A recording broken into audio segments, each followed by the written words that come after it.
What's up, peers, and welcome to Bitcoin to the Max here on the World Crypto Network. We have established that Bitcoin has an inflation rate, right? 50 newly created Bitcoin out of nothing every 10 minutes with every block, halving every 4 years or so. But haven't we also further said that inflation is a shifting of the purchasing power from those that hodl the money to those that produce the money? Well, yeah, the Cantillon effects. And is that then theft? Well, is the Bitcoin inflation rate unethical? Is it immoral?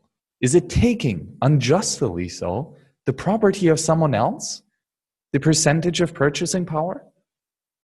Well, it might be. But again, Bitcoin is a voluntary opt-in system. Nobody is forcing you on using Bitcoin as your currency. And thus, when you buy Bitcoin, you know the rules.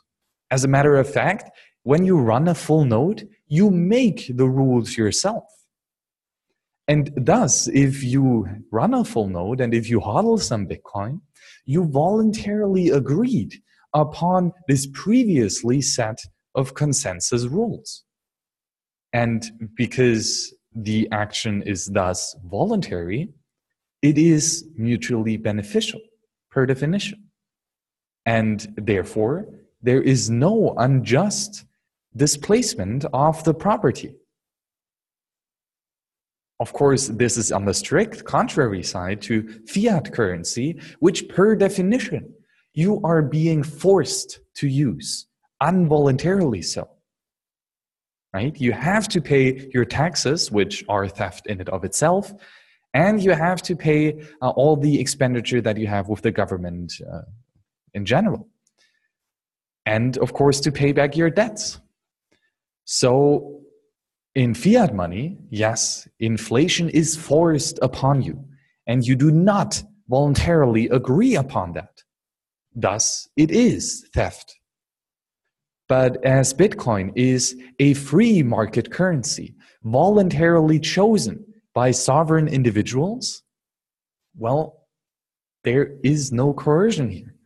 There is no violence here, no aggression, no theft. Everyone is in it voluntarily and thus, per definition, mutually beneficial. However, still, there is a shift in purchasing power from Alice, who hodls the Bitcoin, to Bob, who produces them, the miner. However, again, mining is only doing proof of work on a valid candidate block until you find a valid block which hits the difficulty target. And when you create a valid block, as one part of the consensus is that you can issue 50 new Bitcoin to a wallet of your choosing. And because you can do this proof of work with pen and paper, well, anyone can become a money producer. And no one is pushing you away of not entering this marketplace.